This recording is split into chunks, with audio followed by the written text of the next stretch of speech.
تو میری پشین گوئی سن لے، میں تیری داڑھی کے بالوں کو خون میں رنگا ہوا دیکھ رہا ہوں۔ جنہوں نے تیرے بڑے بھائی اور تیرے باپ سے وفا نہیں کی وہ تجھ سے بھی وفا نہیں کرے۔ حسین اس کے باوجود چل لی۔ اب ادھر ماجرا دیکھیے کہ مسلم ابن عقیل کے ہاتھ پر 32,000 سے زیادہ لوگوں نے موت کی بیعت کی۔ یزید کو پتا چلا کوفے کے صوبے کے حالات خراب ہیں، اس نے پہلے گورنر کو تبدیل کر کے عبید اللہ ابن زیاد کو گورنر بنا کے بھیجا۔ صرف 18 آدمی اس کے ساتھ بھیجے۔ کتنے آدمی؟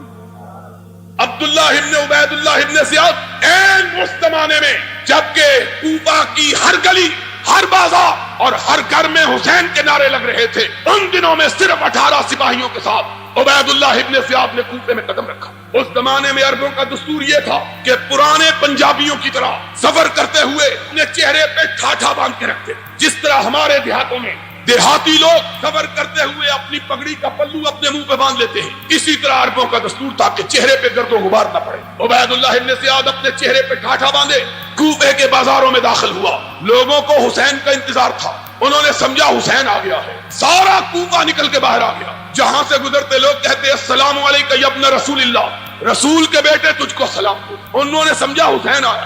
جب تک عبید اللہ ابن زیاد اپنے گورنر ہاؤس میں پہنچے 32,000 کے قریب کوفی جمع ہو چکے تھے۔ حضرت مسلم ابن عقیل کو پتا چلا، وہ بھی بھاگے ہوئے آئے کہ حسین آ گیا۔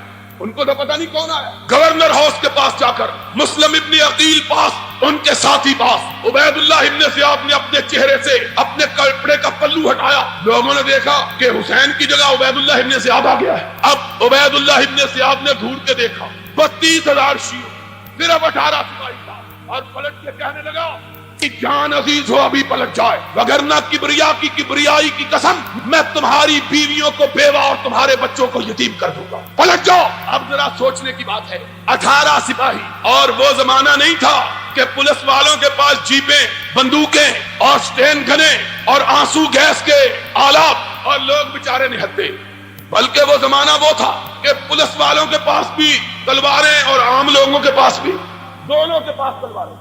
لیکن کوفے والوں کا حال پنجاب کی اس بستی کا سا تھا جس بستی میں ایک چور ایک ڈانگ لے کے آ گیا، پوری بستی والوں کو آگے لگا لیا، آگے آگے بستی والے پورے بھاگ رہے، پیچھے اکیلا چور بھاگ رہا۔ صبح کو لوگوں نے پوچھا اور تمہاری مت ماری گئی ہے، تمہیں کیا ہو گیا؟ کہنے لگے کیا کریں، ہم سارا گاؤں اکیلے اور چور اور لاٹھی 2 جنے تھے۔ یہ کوفے کے لوگوں کا حال۔ 18 سپاہی، 32,000 جوان، 18 کو دیکھ کے لوگوں نے کھسکنا شروع کیا۔ حضرت مسلم ابن عقیل نے پیچھے مڑ کے دیکھا کہ 32,000 میں صرف 3200 باقی رہ گئے۔ کہا پکڑ لو اس گورنر کو، اس کی بوٹیاں اڑا دو، پکڑ لو۔ عبید اللہ ابن زیاد نے کہا کسی کی ماں نے بچہ جنا ہو تو آگے بڑھ کے تو دکھائے۔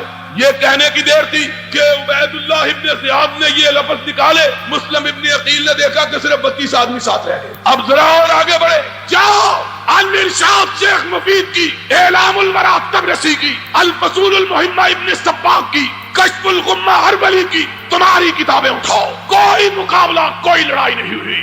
تھوڑی دیر گزری، مسلم ابن عقیل نے دیکھا کہ تنہا تنہا کوفہ کے بازاروں میں کھڑا ہے، کوئی ساتھ باقی نہیں بچا۔ پردے، اجنبی، تنہا، غریب الوطن، کوفے کے راستوں کو بھی نہیں جانا، پتہ ہی نہیں راستہ کیا۔ اب بھاگا، اس کی تو بالکل یہی مثال ہے کہ میرے جیسا آدمی شاد باغ میں آئے، تم سارے بھاگ جاؤ تو میں کہاں جاؤں گا، مجھے تو راستہ بھی نہیں آتا شاد باغ، کہاں جاؤں؟ مسلم ابن عقیل کے جائے تو جائے کہاں؟ ادھر بھاگے، آخر ایک گلی میں گھسے، دروازے پہ دستک دی۔ اس شیعہ نے جس نے موت کی بیعت کی ہوئی تھی، حسین کے بھیا کے چہرے کو دیکھا، اپنے کواڑ بند کر، دوسرے دروازے پہ دستک دی، اس نے دیکھا، پھر کواڑ بند کر لیے، تیسرے چوتھے بھاگتے رہے، پیچھے سپاہی بھاگ رہے ہیں، تعاقب ہو رہا ہے۔ ایک جگہ پاؤں کو اندھیرے میں ٹھوکر لگی، حسین کا بھائی منہ کے بل گرا، دانت ٹوٹ گئے، منہ سے خون کا فوارہ چھوٹ پڑا۔ کوئی شیعہ نے علی میں سے خون پوچھنے کے لیے تیار نہیں۔ ساری رات مسلم ابن عقیل کوفہ کے بازاروں میں کوفیوں کی بے وفائی کا ذکر کرتے ہوئے گھومتے رہے، کوئی پناہ دینے کے لیے تیار نہ ہوا۔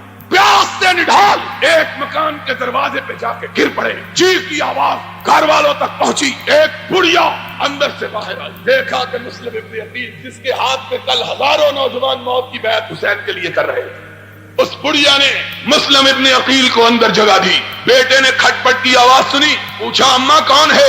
بڑھیا کہتی ہے کوئی نہیں۔ اس نے کہا مجھے آواز آئی ہے۔ اس نے کہا تیرا وہم ہے، بڑھیا چھپاتی ہے، بیٹا انکار کرتا ہے، اصرار کرتا ہے۔ آخر دروازہ کھولا، دیکھا سامنے مسلم ابن عقیل بیٹھا ہے۔ بڑھیا کی آنکھوں میں آنسو آ گیا، کہنے لگی او ظالمو، کل تک اس کے نام کے نعرے لگاتے، اس کے ہاتھ پہ بیعت کرتے تھے، آج اس کو مارنے کے لیے دوڑتے ہو؟ خدا کا خوف کرو، یہ رسول کے نواسے کا نمائندہ اور رسول کے بھائی کا بیٹا، کوئی ظلم نہ کراؤ۔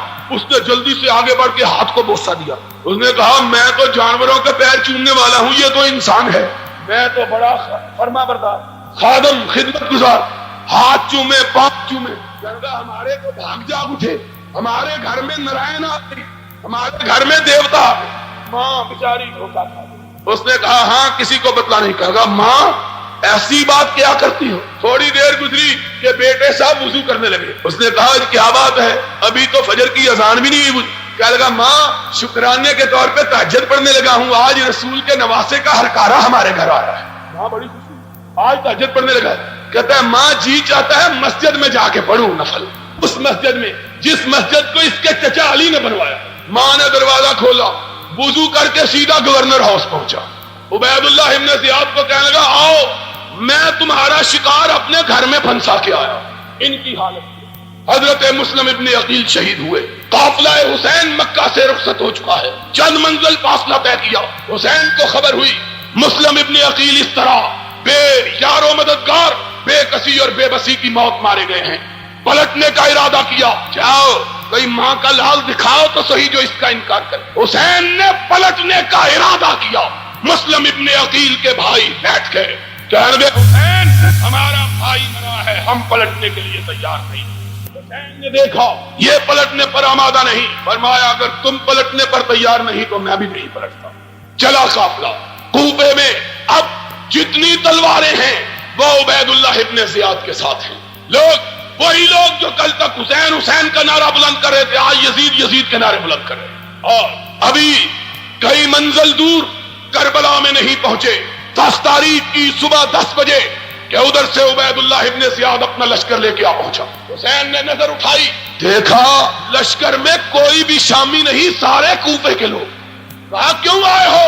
کہا حسین تجھ سے لڑنے کے لیے آئے ہیں۔ حسین نے بوری بھری ہوئی خطوں کی اٹھائی، ایک ایک کا نام لیا، تم میں تمہارا فلاں سردار موجود ہے؟